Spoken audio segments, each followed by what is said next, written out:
Salve omnes, this is the lecture for Chapter 4 of Latin for the New Millennium, Level 2. On the agenda for this lecture, we're going to be looking at the perfect and the pluperfect active subjunctive. We'll be talking about wishes for the present, so talking kind of about basically uses of the optative with the perfect and the pluperfect tense. We are going to look at indirect questions, and then we are also going to revisit the topic of sequence of tenses. So a nice, meaty, juicy chapter for this time around. The perfect subjunctive active. This is how we're going to form it. We're going to start with our perfect stem, as we always do whenever we're dealing with the perfect system, and then we are going to add ER long I. That's going to be our tense marker for the perfect subjunctive. And then onto that, we are going to add our personal endings. And so we have, for example, paraverem. And so you can see here is my perfect stem, my third principal part. I've chopped off the long I to get to that stem, and then I'm just adding on ERI, and then I'm adding on my personal ending. You can see that that long I has been shortened before the M because long I's are always shortened before M's. Do note the book does not include a macron over the I. I think it's actually very important to remember that there is a macron over the I because this is going to help you guys distinguish perfect subjunctives from future perfect indicatives.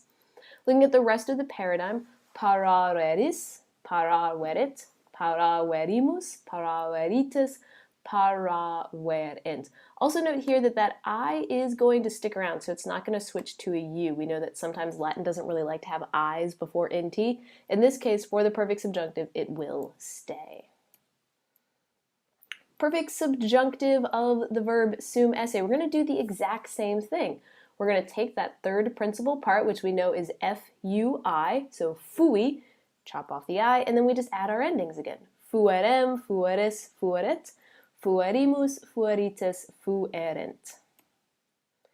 Same thing for possum. Again, we're going to that third principal part, possum, posse, potui. I'm taking my potui, I'm going to chop off that long I, and then I just add my endings. Potuerem, potueris, potueret, potuerimus, potueritis, potuerent.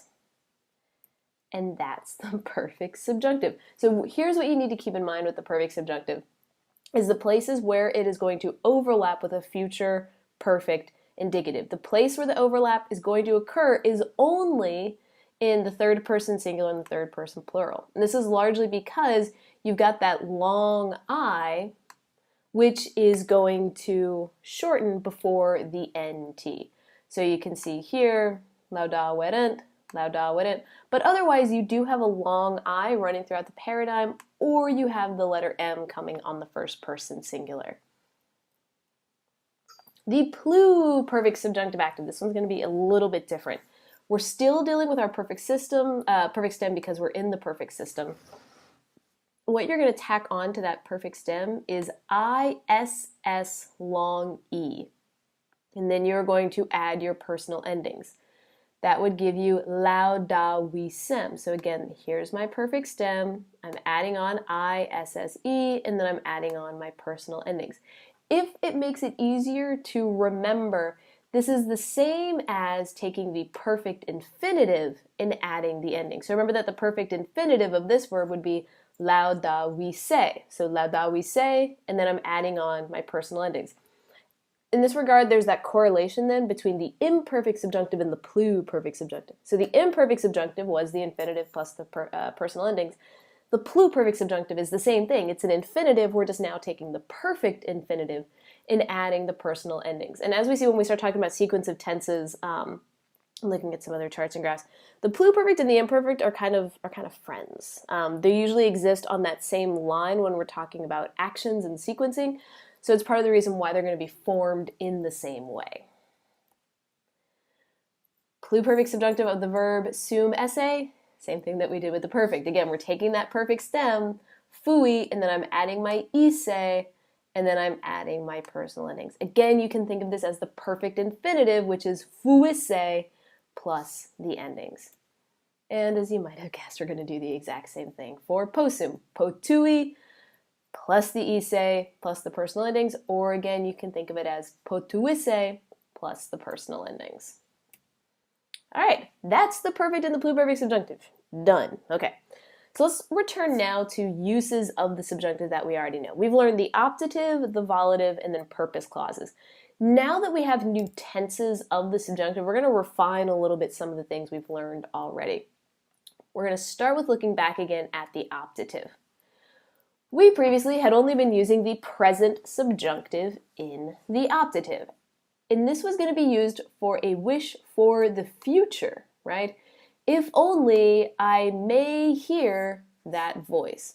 And as you guys might remember, we had talked about different ways of translating the imperfect subjunctive and how it's sometimes really awkward to translate the imperfect subjunctive if it's not already in a subordinate clause. Okay, this is what it's going to look like. If you have an imperfect subjunctive functioning as the main verb of the clause, right? It's in your main clause. It's the main verb in the main clause. And it's very clearly functioning as an optative. So here we have an utinam, our dead giveaway of the optative. You're going to translate it as, if only I were hearing that voice. So you can see here that the imperfect subjunctive is used for a wish for the present, right? So in the present, I wish that I were hearing something, as opposed to this wish for the future, right? If only I may hear that voice at some point later on. Now I'm saying, if only I were hearing that voice, meaning right now, here in the present.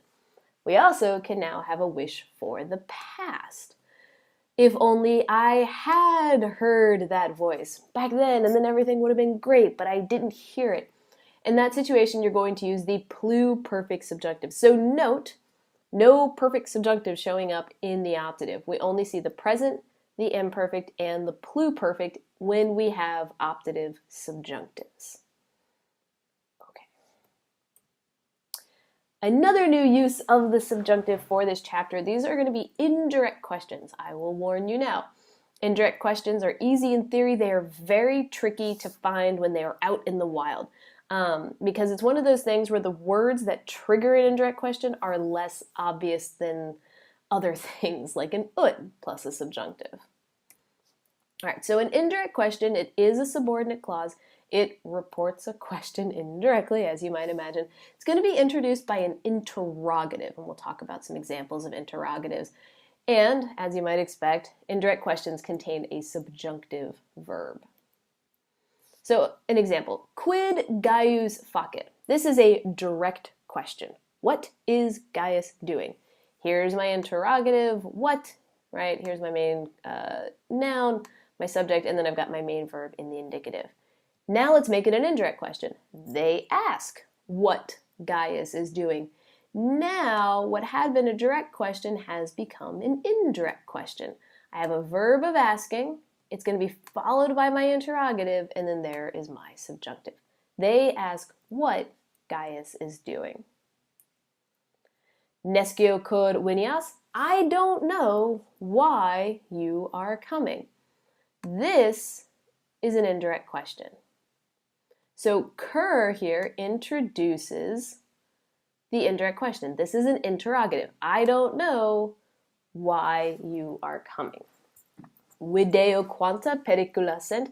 I see how great the dangers are, right? If I wanted to ask this as a direct question, I would say, how great are the dangers? If I ask it as an indirect question, I see how great the dangers are.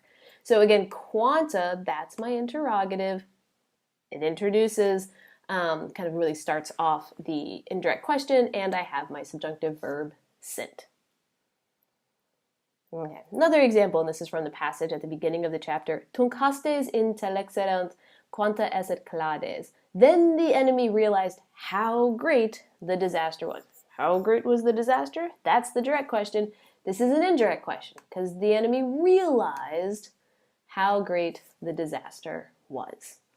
So as you can see, these interrogatives are kind of tricky, and there's a wide variety. Cur, quanta, quid. We have a lot of different interrogatives in Latin. And keeping in mind that that's something to be looking for when you see a subjunctive, it's going to take a little bit of practice. Another thing to keep an eye on are what we refer to as the above-the-neck verbs. So these are verbs of seeing, saying, thinking, hearing, knowing. You guys have been learning about these up until this point with their connection to indirect statements, right? I see that, I know that, I hear that, I'm saying that. All of those introduce an indirect statement. They can also introduce an indirect question. I know how many they are. I ask how many they are. Again, I could say an indirect statement, I know that there are many of them. I ask, I guess it would have to do with something along the ideas of I tell them that there are many of them to get to an indirect statement. So when you see these verbs, your brain had sort of originally been thinking, okay, just go look for the indirect statement, go look for my accusative subject, go look for my verb. Now what you need to do is see if you actually have a subjunctive. And if you have a subjunctive, then you want to go look for that interrogative and see, do I in fact have an indirect question? Okay, this also now takes us back to the sequence of tenses. Because we have all of these new tenses of the subjunctive, this chart, which was once very simplistic, is going to get just a touch more complicated. All right. We knew that in the primary sequence of tenses, if I had a main verb in the present or the future, then my subordinate subjunctive was also going to be in the present. Now, you can also have in primary sequence a perfect subjunctive, and this has to do about the relationship between what's going on in the main clause and what's going on in the subordinate clause. The present subjunctive is used to represent things that are happening at the same time. So the action in the main clause and the action in the subordinate clause, if they're happening at the same time or if it's happening after, we're going to use the present subjunctive. If the event is happening before, we're going to use the perfect subjunctive. Okay? All right. Historical sequence. What we learned with historical sequence is anytime you saw a past tense main verb, we were going to be using an imperfect subjunctive. Okay, well, it turns out we only use the imperfect subjunctive when the action in the main clause and the subordinate clause are happening at the same time or it's happening after. If I need to talk about an event that's happening before the main clause, then I'm going to use the pluperfect. So essentially, all we're doing is plugging in two new tenses. I'm plugging in the perfect in the primary sequence, and then I'm going to plug in the pluperfect in the historical sequence. So, for example, etiam victores sentire possunt quam terribilis fuerit haec clades. Even the victors can feel how terrible this disaster was. Okay, so I have a lovely indirect question. Quam terribilis fuerit haec clades.